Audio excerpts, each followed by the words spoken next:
বিজয়ার রেশ কাটতে না কাটতেই আসতে চলেছে আলোর উৎসব দীপাবলি। চারিদিকে আলো, মায়ের আরাধনা, আরো একবার শহর কলকাতা জমজমাট হয়ে ওঠার পালা। কিন্তু শুধুমাত্র প্রদীপের আলো এবার লাইটের আলোতে নয়, ভালো ব্যবহার, সুন্দর মানসিকতা এবং মুখের হাসি দিয়ে চারিদিক যে সব সময় আলোকিত করে রাখে, এরকমই একজন মানুষ আজকে আমাদের অতিথি। আসুন আলাপ করে নি মাল্টি ট্যালেন্টেড পায়েল মুখার্জির সাথে। প্রথমে অনেক অনেক স্বাগত তোমাকে। তোমাকেও থ্যাংক ইউ আমাকে এখানে ডাকার জন্য। বল, পুজো কেমন কাটাই? পুজো অলওয়েজ খুব ভালো কাটে, কারণ বাঙালির কাছে আমার মনে হয় পুজোর থেকে তো আর কোনো সাবস্টিটিউট হতে পারে না কোনো ফেস্টিভ্যাল। তো পুজো সব থেকে আমার মনে হয় যেটা প্রাপ্তি পুজোতে, সেটা হচ্ছে নিজের কাছের মানুষদের সাথে থাকা, কোয়ালিটি টাইম স্পেন্ড করা।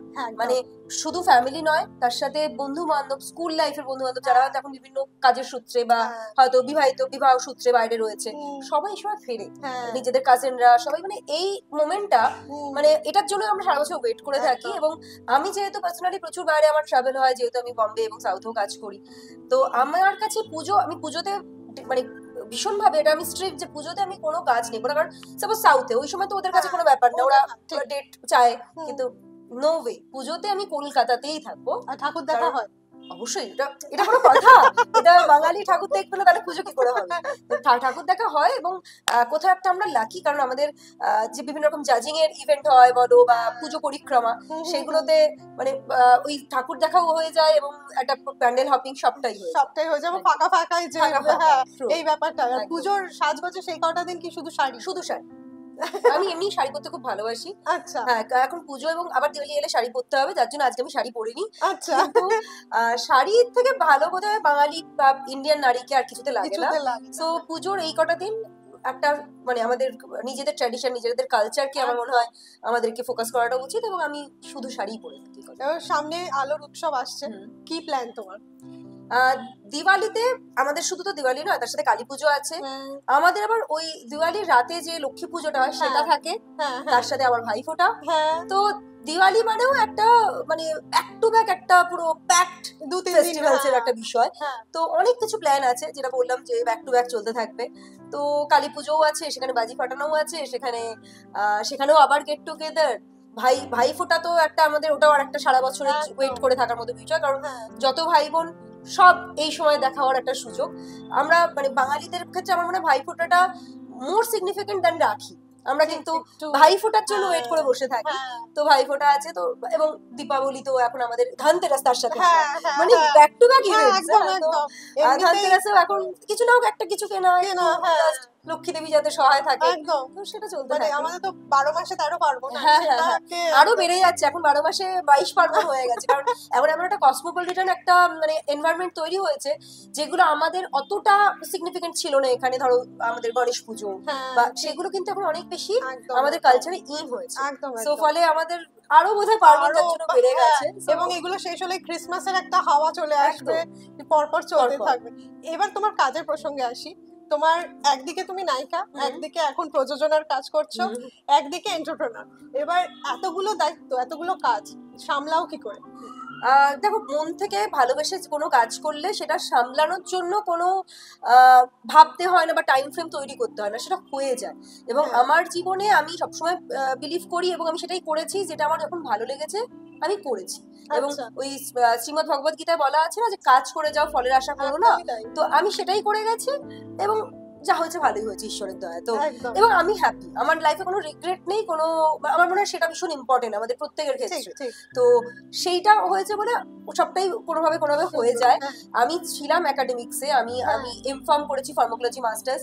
সেখান থেকে আমি একটি কলেজে তোমার অধ্যাপনাও করেছি, আমি করেছি। এবং সেই সময় থেকে আমি যখন মাস্টার্স করি তখন থেকে আমার অ্যাক্টিং এ শুরু হয়, অ্যাক্টিং ক্যারিয়ার। আমি ক্লাসিক্যাল ট্রেন ডান্সার ছিলাম। বাড়িতে তার আগেই বলেছিলাম, অ্যাপ্রোচ করেছিলাম, কিন্তু বাড়ি থেকে ছিল যে আগে স্টাডি কমপ্লিট হবে, এডুকেশনের পরে যা ইচ্ছা করো। তো আফটার গ্রাজুয়েশন আমি বিফার্ম কমপ্লিট করলাম, এবং আমার তখন বেশ কিছু জব অপরচুনিটি আমার কাছে যখন হলো, তখন বাবাকে বলতে বাবা রাজি হলেন, যে বিকজ বাবা জানে যে এরপরে কিছু না হোক কিছু একটা করে খেতে পারবো। সেটা আমার মনে হয় ভীষণ ইম্পর্টেন্ট, মানে education should get the priority always. তো তারপরে অ্যাক্টিংটা শুরু হয়, এবং প্রফেশনালি এটা উত্তরোত্তর আর একটু বাড়ে। এবং আমি বাইরেরও ইন্ডাস্ট্রিতে, প্রথমে আমি বাংলাদেশেও কাজ করেছি, তারপর সাউথে মালায়ালাম, তেলেগু, তামিল, হিন্দিতে কাজ করেছি। তো কাজ হতে থাকে, এবং এর মধ্যে কোভিড আসে। হ্যাঁ। কোভিড আসার পরে ভীষণ একটা মানে হার্ডকোর একটা বিষয় যেটা আমি বুঝলাম, সেটা হচ্ছে যে ইনিশিয়ালি কিন্তু আমার এন্টারপ্রেনারশিপের জার্নিটা যে সাইড বাই কিছুটা করব, যাতে আমার ফাইন্যান্সিয়াল একটা ইন্ডিপেন্ডেন্স থাকে, বা কখনো কোথাও একটা মানে আমাদের প্রফেশনটা তো কোথাও একটা আনসার্টেন, সেটার জন্য যাতে ওয়েট মানে একটা ওই ব্যাপারটা না হয়, থমকে না যায়। তো সেই কারণে শুরু করা। এবং যেহেতু আমি মেডিকেল ব্যাকগ্রাউন্ড থেকে, তো আমি আমার মেডিকেল দিয়েই শুরু হওয়া, হেলথ কেয়ার দিয়ে শুরু করা আমার মানে এন্টারপ্রেনারশিপ জার্নি।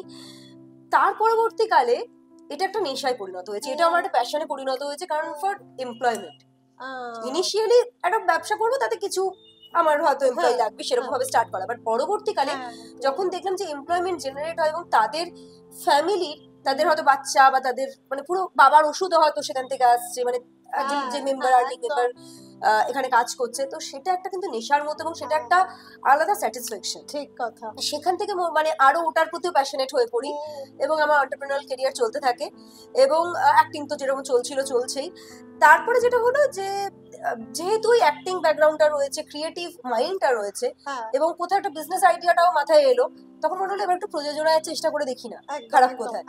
তো এবং প্রডিউসার যদি আমাদের ইন্ডাস্ট্রি থেকেই হয় না, সবসময় ভালো হয়, জানবে, কারণ ওই ক্রিয়েটিভ মাইন্ডটা আমাদের ভেতরে থাকে, কারণ আমরা জিনিসগুলো অনেক বেশি জানি, কারণ প্রত্যেকটা বিজনেসেরই তো একটা বেসিক একটা স্ট্রাকচার থাকে, তো সেটা তো আমরা যেহেতু ইন্ডাস্ট্রির মধ্যে লোক, আমরা তো সেটা বুঝতে পারবো। ঠিক কথা। তো সেই সূত্রে আমার নিজস্ব প্রোডাকশন হাউস অ্যানোনিমাস ফিল্মস এর পথ চলা শুরু, এবং সেটা আমরা জি5 এর প্রজেক্ট সিরিজ অলরেডি করেছি, এবং আরো বেশ কিছু চলছে, ভীষণ কিছু ন্যাশনাল অ্যাড আমরা করছি। আচ্ছা। তো সেই সব নিয়ে চলছে। সেখানে আরো মানে নতুন গল্পের সন্ধান তো সবসময় থাকে। অবশ্যই, বা সেটা তো ক্রিয়েটিভ একটা মানে স্যাটিসফ্যাকশন, যে আমি নতুন কিছু দিলাম অডিয়েন্সকে, দর্শককে। এবং মানে দেখো, আর্টিস্ট হিসেবে না আমাদের হাত পা কোথাও বাধা থাকে, কারণ আমাকে ডিরেক্টর যেটা শোনাবে সেটাই আমি করতে হবে, বা প্রডিউসার যেটাতে টাকা দেবে সেই কাজটাই আমাকে করতে হচ্ছে। কিন্তু একজন মানে আর্টিস্ট হিসেবে যখন আমি ওই জায়গাটাতে কাজ করছি, কোথাও আমার একটা ক্রিয়েটিভ মাইন্ডও আমি সেখানে ইনভলভ করতে পারছি, তো সেটা একটা আলাদা লেভেলের স্যাটিসফ্যাকশন। তো সেটাই চেষ্টা করব যে যাতে নতুন কিছু, নতুন কাজ বা একটা ভালো গল্প লোককে দিতে পারি, এবং অবশ্যই যারা অ্যাসপায়ারিং অ্যাক্টরস তাদেরকেও একটা ভালো প্ল্যাটফর্ম দিতে পারি, সেটা চেষ্টা। মানে তুমি অভিনয়ের সাথে সাথে, আমি তো যেটা বলছিলাম যে তোমার জার্নিতে মেডজিয়ন যে তোমার যে জায়গাটা, সেখানে প্রচুর মানুষের একটা অন্য সংস্থানের তুমি একটা মাধ্যম হয়েছো, এবং আমি না মানে ভগবান করিয়ে দিয়েছে, সেটাই একজনকে তো মাধ্যম, আমি ওই জন্য বললাম তুমি মাধ্যম হয়েছো, এবং অভিনয়ের জগতেও তুমি এমন একটা জায়গায় রয়েছো, তোমার হাত ধরে অনেক নতুন মানুষ কিন্তু চান্স পেতে চলেছে। সেই জায়গাটা কিন্তু আমি বলবো খুব লাকি, ভগবান সবাইকে সেই আশীর্বাদটা দেন না, এন্ড বা আমার আশীর্বাদ থাকলে মনে হয় সবকিছু জীবনে হয়। একদম। তো সেটা ভীষণ ইম্পর্টেন্ট, এবং মানে ওটাই আমার জীবনে মনে হয় বাবা মার সাপোর্টটা খুব দরকার। আমি লাকি ফর দ্যাট, যে ভগবান সেটুকু আর কি দিয়েছেন। একদম। ইভেন কদিন আগে আমরা আরেকটি পডকাস্টে বলছিলাম যে একজন বাচ্চাকে সুন্দর করে বড় করে তোলার জন্য বাড়ির পরিবেশটা ভীষণ ভাবে ইম্পর্টেন্ট। ওইটা ছাড়া একজন বাচ্চা একদম সাদা কাগজের মতো, একদম তাকে যেটা শেখাবে, যেটা বোঝাবে, সেটা এতগুলো দায়িত্বের মাঝখানে নিজেকে হালকা রাখতে, নিজের মন ভালো করতে কি করা হয়? আমার মন ভালো থাকে, আলাদা কিছু করতে হয় না, সত্যি করতে হয়। ঘুরতে যাওয়া না, ঘুরতে খুব একটা যাওয়া হয় না, কারণ আমার এত এমনি ট্রাভেল হয়। আমি তোমার সাথে আজকে পডকাস্ট করছি, আমার মানে আর কয়েক ঘন্টা পরে আমার ফ্লাইট আছে। সো আমার এমনি প্রচুর ট্রাভেল হয়, এবং আমি যে কাজটাতে যাচ্ছি, আমরা নেক্সট মান্থে যাবো লাক্ষাদ্বীপে, প্রায় 20 দিন। তো এবার প্রচুর না ট্রাভেল এমনি হতে থাকে, এবং যখন আমি কোনো জায়গায় যাই কাজের সূত্রে, তখন আমি সেটাকে এক্সপ্লোর করে আসি। মানে আমার টিম যদি চলে যায়, তারপরে আমি আরো 2 দিন এক্সটেন্ড করি, থেকে ঘুরে টুরে, কারণ দেখো সবসময় তো সব জায়গায় যাওয়া হয় না। ঠিক কথা, মানে আমরা ভাবি, কিন্তু আলটিমেটলি হয়ে ওঠে না, টাইম ইস্যুস থাকে, অনেক কিছু। তো সেটাই তো, ফলে আমার এমনি কাজের সূত্রে ঘোরা হয়ে যায়, এবং তাছাড়া ফ্যামিলি ট্রিপ ছোটখাটো ডেফিনেটলি হয়ে থাকে। আমি ডান্স করতে খুব ভালোবাসি, আমি কত্থক ডান্সার। মানে প্র্যাকটিস মানে নিজের জন্য, ডান্সটা আমার নিজের জন্য, হয় না, নিজের রিক্রিয়েশন। তো ডান্সটা আমি সেভাবে, আমি এখন মানে কাজের সূত্রে যেটা দরকার সেটা করলাম, কিন্তু অ্যাক্টিংটা আমার ফর পাবলিক, ডান্সটা ফর মাইসেলফ, ওটা আমার নিজের রিলিফ। তো ডান্সটা করি, আমি ড্রাইভিং করতে খুব ভালোবাসি, সেটা করি, ভালো খেতে খুব ভালোবাসি, ডেফিনেটলি হ্যাঁ মিষ্টি খেতে খুব ভালোবাসি। আচ্ছা, হ্যাঁ তো সেগুলো রিলি মানে আমি মানে ক্যামেরা চালু হওয়ার আগেই আমি জিজ্ঞাসা করছিলাম যে মিষ্টি খেয়েও এত সুন্দর ফিগার মেইনটেইন করেছো, পোর্শন কন্ট্রোল করাটা খুব দরকার। তার সাথে কি জিম টিম? হ্যাঁ জিমটা করি, জিম একটা ফিটনেস তো বেসিক রেজিম হ্যাঁ। সবাইকে ফলো করা উচিত, কোনো হ্যাঁ। আর্টিস্ট বা মানে আমরা শো বিজনেসে আছি বলে নয়, একদম, সবার আজকের ডেটে করা উচিত, কারণ আমরা এতটাই একটা পলিউটেড এনভায়রনমেন্টে থাকি, একদম। আমাদের খাওয়া দাওয়ার ভেতরে এত রকমের মানে অডাল্টেড জিনিসপত্র ঢুকে গেছে যে আমাদের কিন্তু দরকার একটা ফিটনেস একটা রেজিম ফলো করা। তো সেটা তো করি, চেষ্টা করি অ্যাটলিস্ট। আর খাওয়ার ক্ষেত্রে বাঙালি মাত্রই ফুডি হবেই, কারণ আমরা এমন একটা মানে কালচারের মধ্যে বড় হয়েছি, হ্যাঁ, আমাদের কাছে এত ভালো ভালো খাবার। হুম, আমি ধরো এই সাউথে, আমি সাউথে খারাপ বলছি না, কিন্তু স্টিল মানে they have only that idli dosa মানে ওই আর কি। হ্যাঁ আর তো আমাদের তো মানে আমাদের এত ভ্যারাইটি, হ্যাঁ। এত কিছু, তো যার জন্য আমাদের মানে হয় না, আমরা হয় না, সব জায়গা থেকে একটু একটু করে খেলেও ব্যাপারটা বেশ অনেকটা হয়ে যায়। অনেকটা হয়ে যায়। তো সেটা আমি যেটা চেষ্টা করি এবং আমি সবাইকে সেটাই সাজেস্ট করবো, সেটা হচ্ছে portion control. You should have everything for your mental satisfaction also. তুমি যদি মানে মেন্টালি সবসময় খিদে খিদে খিদে থাকে, এটা কখনো হতে পারে না। এবং তুমি আমাকে একটা কথা বলো, এবারে লুচি কটা খাওয়া উচিত? এবারে দেখো এটা ডিপেন্ড করবে তোমার বিএমআর কি তার উপর, আচ্ছা, তোমার বেসাল মেটাবলিক রেট কি আছে তার উপরে, কিন্তু তোমার হতে পারে তোমার 4টে খেয়ে তোমার তোমার জন্য সেটা ঠিকঠাক, তোমার হতে পারে একটা খেয়ে ঠিকঠাক। আচ্ছা, সেটা তোমাকে বুঝতে হবে, সেটার জন্য বিভিন্ন রকমের টেস্টও হয়ে থাকে, সেটা তুমি করে দেখতে পারো। হ্যাঁ, এবং আরেকটা যেটা বডি কম্পোজিশন অ্যানালাইসিসটা ভীষণ ইম্পর্টেন্ট, কারণ সবার কিন্তু সবকিছু খেলে পুট অন হয় না। কিছু আচ্ছা, লোকে থাকে হয়তো ফ্যাটটা ভীষণ ভাবে আর কি ট্রিগার করে হুম, তার তোমার ইয়েতে ওয়েট গেনের ক্ষেত্রে, কিছু লোকের ক্ষেত্রে হয়তো কার্বসটা বেশি আর কি ট্রিগার করে। আচ্ছা, মানে সেগুলো একটু okay, নিজের বডিটাকে অ্যানালাইসিস করা ভীষণ ইম্পর্টেন্ট। দেখো okay, আমাকে এরকম অনেকে জিজ্ঞাসা করেছে যে ডায়েট একটু বলে দে। হ্যাঁ আমি বললাম ডায়েট আমি বলতে হলে আমি ডায়েটিশিয়ান হয়ে যেতাম, আমার ডায়েট আমি জানি, ঠিক আছে, কিন্তু তোমার ডায়েটের জন্য তোমাকে যেতে হবে, you need to consult the proper person, যে কনসার্ন পারসন যে জানে বিষয়গুলো। বুঝতে তো পেরেছি। সেটা ভীষণ ইম্পর্টেন্ট যে তোমাকে তোমার একটা স্ট্রাকচার মানে তোমার কি খাওয়া উচিত কি হ্যাঁ, খাওয়া মানে উচিত তোমার সেটা সাথে এটা বোঝাটা প্রযোজ্য হলো, আমার ক্ষেত্রেও তাই, একদম তার তাই, কোনো প্রত্যেকের মানে বডি নেই। সেম নয়, হ্যাঁ, প্রত্যেকের বডি কম্পোজিশন সেম নয়, তো সেটা খুব দরকার। এবং অবশ্যই যেটা আমি বলবো পোর্শন কন্ট্রোল, মানে যেটা ওয়েট গেইন বা ওয়েট লসের ক্ষেত্রে ভীষণ ইম্পর্টেন্ট। খাও সবকিছু, যেমন কেউ কেউ বলে আমি ভাত খাচ্ছি না, ভীষণ খারাপ। কেউ কেউ বলবে আমি কিটো ডায়েট করছি, ভীষণ খারাপ। প্রথম কথা তো আমরা যেই লোকালিটিতে থাকি সেটা ভীষণ ইম্পর্টেন্ট, সেখানকার যে ধরনের খাবার পাওয়া যায় সেগুলো খাওয়াটা খুব ইম্পর্টেন্ট। হ্যাঁ কারণ এখানকার ওয়েদারটাই ভগবান এভাবেই পুরো এনভায়রনমেন্টটাকে বানিয়েছে যাতে কিনা এখানকার লোকেদের জন্য উপযুক্ত খাবার তৈরি হয়। বুঝতে পেরেছি। হ্যাঁ মানে আমি এখানে বসে প্রচুর ড্রাই ফ্রুট খাচ্ছি, বসে বসে ড্রাই ফ্রুটের জায়গা কিন্তু এটা নয়, খাওয়াটা খারাপ নয়, কিন্তু ওটার উপরে আমি বেঁচে আছি বললে হবে না। বুঝতে পেরেছি। এখানে ভাতের যে একটা মানে দরকার আছে সেটা তো সেটা কিন্তু দিতেই ভীষণ দরকার। এত তুমি কি রান্না করতে পারো?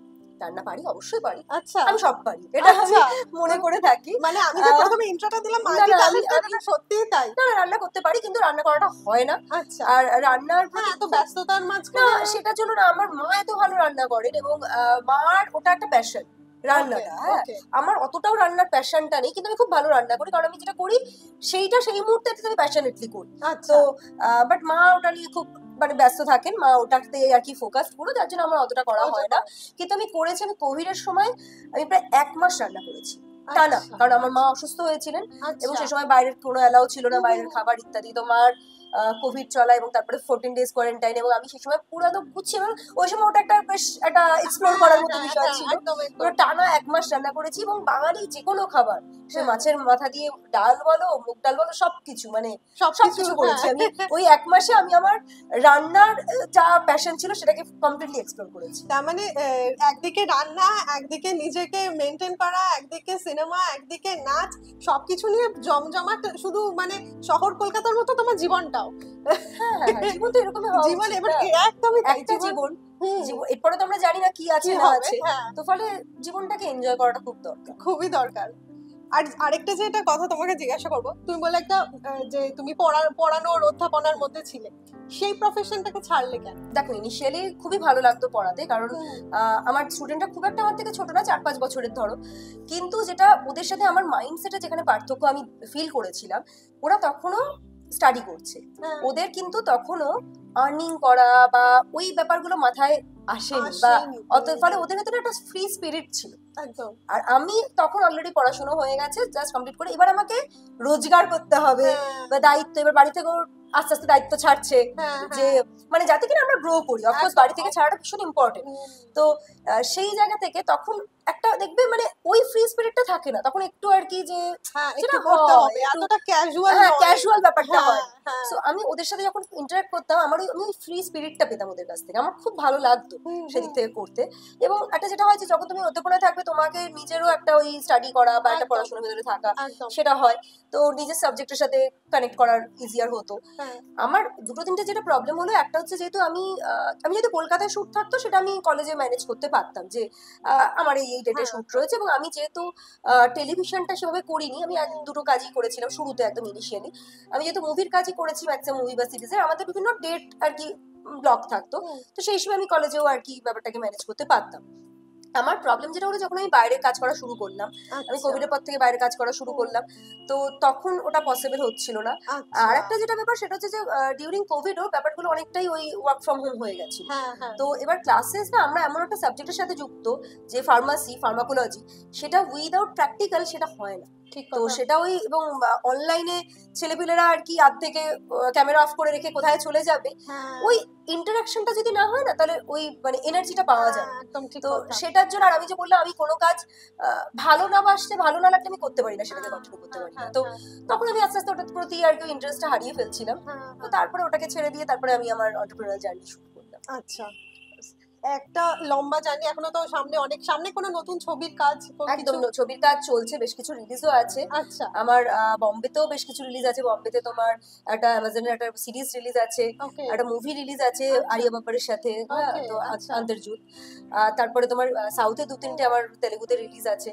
কলকাতাতে কাজ করার অভিজ্ঞতাটা কেমন? সাউথে কাজ করার অভিজ্ঞতা ভীষণ ভালো, কারণ ওখানে ভীষণ প্রফেশনাল লোকজন, ভীষণ ডেডিকেটেড লোকজন, এবং ওখানে যে তোমার স্পট বয়ও থাকেন তিনিও মানে রীতিমতো ইনভলভ থাকে, যে মানে তোমাকে কখনো চাইতে হবে না ভাই জলটা দিয়ে যাও, মানে এতটা মানে ও দেখছে, ওর কনসেন্ট্রেশনটা তোমার প্রতি আছে যে দিদি হয়ে গেছে, দিদির তাহলে এটা লাগবে, বলার আগে চলে আসছে, মানে ওই ডেডিকেশনটা তুমি ফিল করতে পারবে, সেটা আরো ভালো লাগে না? অবশ্যই ভালো লাগে। মানে তুমি ধরো এরকম যদি হয় যে তোমার কাজ একটা শর্ট দিয়েছো, তোমার পরের শুটের জন্য রেডি হতে হবে, অথবা তুমি জল চাইছো, তাকে খুঁজেই পাচ্ছ না, সে হয়তো বাইরে গিয়ে হাওয়া খাচ্ছে, এবার তুমি তাকে ডাকছো আয় আয় আয়, এবার কি একটা কোথাও একটা তোমার এনার্জি লস হচ্ছে, কোথাও একটা তোমার ওই এন্থুটা কমছে, রাইট? তো এবার ওইখানকার না অ্যাম্বিয়েন্স, আমি একটা এক্সাম্পল দিলাম, ওখানে ডেডিকেশন লেভেল এরকম, মানে ওখানে ধরো একজন ডিওপি, সে মানে কোথায় উঠে যাচ্ছে কোথায় নেমে যাচ্ছে, মানে কোনো তাদের কাছে কোনো ব্যাপার নয়, মানে তাদের কাছে কাজটাতে এত ইনভলভ, তাদের ডেডিকেশনটা এমন লেভেলে, তো ওটা কিন্তু সবাইকে মানে ওভারঅল পুরো ইউনিটের ভেতরেই একটা এনার্জি, মানে সেখানে মনে হয় আরো বেশি ইনভলভ হয়ে যায় সবাই। তো সেটা একটা খুব মানে ভালো অভিজ্ঞতা। এবং সাউথে কাজ করে তো অনেকটা বন্ধু সার্কেলও তোমার বেশ তাহলে ভালো? সাউথে ডেফিনেটলি আছে, এবং আমি এখন তেলেগু অল্প অল্প বলতেও পারি, বুঝতে তো পারি কমপ্লিটলি। আচ্ছা আচ্ছা, মানে এটা কি মানে ফিল্ম করার মানে জন্য শেখা নাকি? না না, ফিল্ম করার জন্যই শেখা একদম। ইনিশিয়ালি যখন আমার কাছে প্রথম অফার আসে সাউথ থেকে, তখন আমি মানে কি করেছিলাম যে ভাষাটা জানি না সেটা, মানে উইদাউট দ্যাট ল্যাঙ্গুয়েজ আমি হাউ ক্যান আই এক্সপ্রেস, কঠিন ওইটা ল্যাঙ্গুয়েজটা একটু মনে হয়, কারণ শুনে কঠিন তো ডেফিনেটলি আমাদের কাছে, সাউথ যেহেতু আমরা জানি না সাউথের ল্যাঙ্গুয়েজে কোনো আইডিয়াই নেই, আমাদের কাছে কঠিন মনে হবেই। কিন্তু মানে একজন আর্টিস্ট হিসেবে আমাকে তো এক্সপ্রেস করতে হবে না, আমি যদি মানে ভাষাটারই দখল না থাকে তাহলে আমি সেটা বলবো কি করে, বা এবং অনেকে বলে থাকে ওখানে নাকি 1 2 3 4 করে হয়, এসব একদম আমার জানা নেই, আমি আর্টিস্ট এরকম কোনো প্রোডাকশনে কাজ করিনি, সেখানে প্রপারলি আমাকে ল্যাঙ্গুয়েজটা থ্রো করতে হচ্ছে, এবং তারা ডাবিংটা ওরা করে এখনো পর্যন্ত। আমি চেষ্টা করবো নেক্সট আমার প্রজেক্টে আমি যদি নিজে ডাব করতে পারি, কারণ এখন আমি মোটামুটি পারি বিষয়টা, হ্যাঁ, তো সেটা আমার ইচ্ছা আছে। কিন্তু তো সেটা এবার ওখানে তোমার ল্যাঙ্গুয়েজটা বাদে বাকি এনভায়রনমেন্ট তো খুবই ভালো, খুবই মানে কাজের জন্য মানে আমার তো ভীষণ ভালো লাগে ওখানে, ভালো লাগে। হ্যাঁ, ওখানে সামনে তোমার নিজের ছবি তো রিলিজ হচ্ছে, আর তোমার প্রোডাকশন হাউস থেকে? আমার প্রোডাকশন হাউস থেকে এখন জি5 এ আমরা সিরিজ করেছি, চেকমেট বলে একটা সিরিজ আছে যেটা রিলিজ হবে, এবং আরো কিছু চলছে প্রি প্রোডাকশনে। বেশ, কথা বলে তো ভালোই লাগলো, মনে হচ্ছে আরো কথা গল্প করি, কারণ আমরা বাঙালি, হ্যাঁ আমরা বাঙালি আড্ডা দিতে বসলে আমাদের সময়ের কোনো ইয়ে থাকে না, নানা টপিক আসতেই থাকে। আরেকটা কথা যেটা আমার মনে হলো বলতে বলতে, সাউথের শাড়ি কিরকম কেনা হয়, পরা হয়? সাউথের শাড়ি, হ্যাঁ অবশ্যই, মানে আমি দেখো শাড়ি আমার সব থেকে ফেভারিট আইটেম, হ্যাঁ তো যার জন্য আমি সারা পৃথিবীর যেখানে, পৃথিবীতে পাওয়া যায় না অবশ্য, ইন্ডিয়ার যেখানেই যাই আমি কিন্তু শাড়ি সেখানকার লোকাল যে শাড়ি সেটা কালেক্ট করার চেষ্টা করি, কারণ লোকাল শাড়ি ওই লোকালিটিতে তুমি যতটা পাবে, যতটা তুমি ভ্যারিয়েশন পাবে, সেটা তো তুমি অফকোর্স কলকাতা বসে পাবে না। তো আমি কেরল থেকে কেরালিয়ান যে ওই আমি নাম ভুলে গেছি, যে সাদা ওই পাড়, হ্যাঁ যে ওগুলো ওই শাড়ি কালেক্ট করেছি, সাউথের বিভিন্ন কাঞ্জিভারম থেকে শুরু করে সেগুলো আমি কালেক্ট করি, অবশ্যই করে থাকি। মানে তোমার শাড়ির যে এত ভালোবাসা, শাড়ির ব্যবসায় কি কখনো আসার ইচ্ছা আছে? না, সেরকম নেই। কারণ আমার মনে হয় লাইফে যেটা করবে সেটাতে তোমাকে একটা ওই ডেডিকেশন বা এফোর্টটা দেওয়াটা খুব দরকার। তো অলরেডি অ্যাক্টিং, প্রোডাকশন এবং হেলথ কেয়ার সব নিয়ে আমি খুবই অকুপাইড আছি অনেস্টলি। আর এরপরে যদি আমাকে আরো কিছু করতে হয়, যেটা হবে সেটা আমি আমার পার্সোনাল লাইফ থেকে আমাকে টাইম বার করে দিতে হবে, যেটা আমি চাই না। যেটা আমার নিজস্ব ফ্যামিলি বা আমার বন্ধুদের জন্য যে টাইমটা রাখা রয়েছে, নিজের জন্য যে টাইমটা রাখা রয়েছে, সেটা ভীষণ দরকার। ওটা মানে ওটা স্যাক্রিফাইস করে আমি একটা মহল বানালেও আমার মনে হয় আলটিমেটলি কোনো লাভ নেই। নিজের কোয়ালিটি টাইমটা নিজের পাওয়াটা খুব দরকার। একদম একদম। এমনিতে সিনেমা দেখতে যাওয়া ভীষণ হয়, সিনেমা আমি দেখতে যাই, ওটা আমার একটা রিলিফ, নো ডাউট। এবং আমি হলেতে গিয়ে সিনেমা দেখাটা প্রেফার করি, কারণ ওখানে একটা মানে বিনা ডিস্টারবেন্সে একটা সিনেমা দেখার একটা পরিবেশ থাকে যেহেতু। এবং হলের যে একটা ওই মানে তোমার বিগ স্ক্রিনে সিনেমা দেখার যে মজা, ওটা আমার মনে হয় যে ঘরে বসে ল্যাপটপে বা এতে দেখে হয় না। তো আমি পপকর্ন কোল্ড ড্রিঙ্কস নিয়ে একটা পপকর্ন না হলেও চলবে, আমার কাছে সিনেমাটা ইম্পর্টেন্ট। তো বাট ঠিক আছে, ওটা একটা অ্যাডেড থিং, কিন্তু বিনা ডিস্টারবেন্সে। দেখো বাড়িতে তুমি আছো, একটা বেল বাজলো, তোমাকে অফ করে যেতেই হবে, তখন তুমি বলতে পারবে না আমি আর সিনেমা দেখছি। ফলে ওটা একটা সুবিধা হয়। তো আমি হলে গিয়ে সিনেমা দেখি, আমি চেষ্টা করি সপ্তাহে একটা সিনেমা দেখা। আচ্ছা বেশ, গল্প করতে করতে সময় তো এগিয়ে যাচ্ছে, এবার শেষ যেটা দিয়ে শেষ করব। মন তো চাইছে আরো অনেক গল্প করতে, কিন্তু যেটা দিয়ে একদম শেষ করতে চাই, দিওয়ালির জন্য কোনো স্পেশাল প্রোগ্রাম যে প্রত্যেক বছর এটা করি বা এটা করতে চাই, এরকম কিছু আছে? শব্দবাজি বা ফাটাই না এখন, আগে ছোটবেলায় খুব ফাটাতাম। ছোটবেলায় সেই অনেক কিছু যেটা হয়ে থাকে, সে কালী পটকা, চকলেট বোম ফাটিয়েছি সেসব, কিন্তু এখন একদম করি না। এখন তোমার যেটা আলুবাজি যেগুলো হয় সেগুলো করে থাকি, এবং সেটা একটা ম্যান্ডেটরি থিং, একদিন করতেই হবে। ভালো ভালো খাবার তো খেতেই হবে। আর দীপাবলি যখন দীপ জ্বালাতে হবে, ওটাও আসছে, খাওয়াটা আগে ইম্পর্টেন্ট। তার সাথে আর একটা যেটা করে থাকি আমরা, 14 শাক। 14 শাক, 14 প্রদীপ। ওটা বলতে ভুলে গেছি, আমাদের একটা হ্যালোউইন নতুন একটা অ্যাড হয়েছে, সেইটাও একটা প্রোগ্রাম হতে থাকে। ভূত চতুর্দশীতে মানুষে ভূত সেজে ঘুরে বেড়াচ্ছে। তো অনেক কিছু, মানে এটা আরো আমার মনে হয় বাঙালিতেও ভালোবাসে নতুন নতুন জিনিস এক্সপ্লোর করতে, এবং ভালো ভালো কিছু জিনিসকে নিজেদের কালচারের অন্তর্ভুক্ত করতে। তো এটা হয়তো মানে দুর্গাপুজো তো প্রচন্ড বৃষ্টি ঝড় ঝঞ্ঝার মধ্যে দিয়েও মানুষ, দুর্গাপুজো আমরা লাকি, কিন্তু দশমীর আগে পর্যন্ত অতটা খুব একটা হয়নি আমাদের এখানে, সাউথ বেঙ্গলে তো হয়নি। কিন্তু যেটুকু হয়েছে আমার মনে হয় না মানুষকে কেউ আটকাতে পারতো, মানে ছাতা টাতা নিয়ে সব রকম ভাবে রেডি আর কি। আমি তো দেখলামও যে যেদিন জল জমে গেছিল সেদিনও মানুষ ঠাকুর দেখতে বেরিয়েছিল যে ফাঁকা পাবো বলে। তো এইরকমই পাগল মানে প্রেমী বাঙালির এইরকমই মানসিকতা। তো এই এত সুন্দর একটা গল্প, এত সুন্দর একটা জার্নি, তোমার জন্য অনেক অনেক শুভেচ্ছা রইলো। খুব ভালো থেকো, আগামী দিনে অনেক ভালো ভালো কাজ হোক। এবং আমার কৃষ্টি চ্যানেলের জন্য যদি কিছু বল। কৃষ্টি চ্যানেলের সব দর্শককে এটাই বলতে চাই, আমরা এই দীপাবলির আগে আপনারা আমাদেরকে দেখছেন, এবং দীপাবলি আপনাদের প্রত্যেকের খুব ভালো কাটুক, এবং সবাই খুব সুস্থ থাকুন, ভালো থাকুন। ধন্যবাদ। Thank you.